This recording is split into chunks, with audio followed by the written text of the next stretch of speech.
Friends, welcome back. We're going to go over a couple of social studies questions that are independent. So it's one question we're going to answer. The next question is completely different, and we're going to answer that. This is a short video with just 3 questions. So hang in there with me and let's get these 3 questions done. If you're a teacher or if you're a student, click down below because I do have free resources for all of you, depending upon if you're a teacher or a student. So let's get started. Which of the following actions would probably not be protected by the constitutional guarantee of freedom of speech and freedom of the press? So that's the First Amendment, right? So A, a newspaper columnist falsely accusing a city official of stealing funds. Is it okay to falsely accuse? Are we going to be protected by the freedom of speech, freedom of press, if you're falsely accusing? No, not at all. Let's look at the other ones though. B, a senator questioning the qualifications of a presidential appointee. Is that okay? Is that okay to question? Yes, it is. It is. And we're protected by that First Amendment. A radio commenter raising doubts about the ability of a political candidate. Again, can we express our opinions? Yeah, or our questioning? Yes. You just can't falsely accuse, right? An editorial writer criticizing the policies of a police chief. Again, this is your own opinion. You're welcome to share it, right? But the answer is A. You are not protected by the First Amendment by falsely accusing. So A is the answer. Consider the diagram. Which point on the diagram of Earth is in the tropical zone? Now, sometimes you might see a little bit of this on the science test with the Earth and the locations of the Earth, but also social studies. This is geography. So just think about what you know. So let's look at the different points. So look down here at this point right here, number 4. Is that going to be tropical? When you think of Antarctica, ice and snow, do you think tropical? No, neither do I. Okay, what about 3 and 2? Both of these are a little ways above the equator. Are they going to be tropical? They're like the same spot. No, they're not. But one right here, look, it's right next to the equator.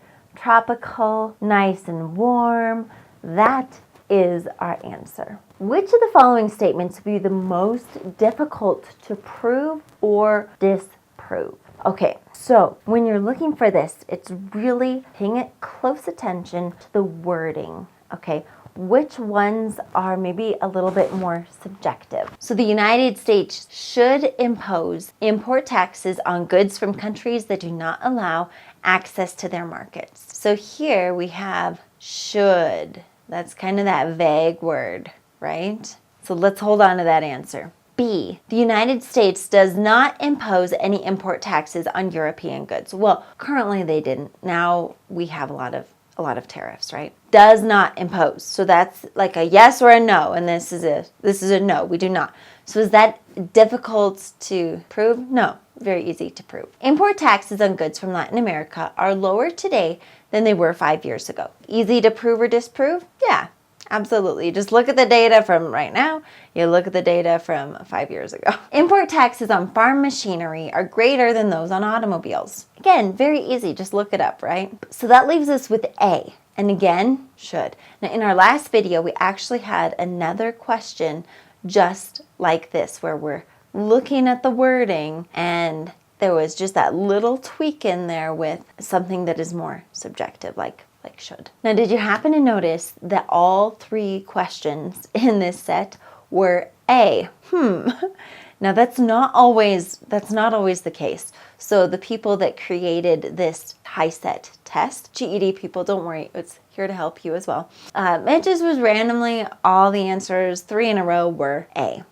Don't think that if there's going to be a 4th one that it's going to be A, because that's not necessarily. Even when I create my own questions, I'm not really paying that much attention on which answer it is. Sometimes it's A, sometimes, B, but sometimes they're all in a row. So it just is the way it is. Pay no attention to the pattern. Okay, we made it to the end. Do me a quick favor and give this video a thumbs up and comment, made it to the end, or I'm still here. And that lets me know that even though this was a short video, you are committed. I'm so proud of you for that. And you should be proud of yourself too. Okay, friends, believe in yourself just like I believe in you. And I'll see you in our next video. Peace, friends, and God bless you.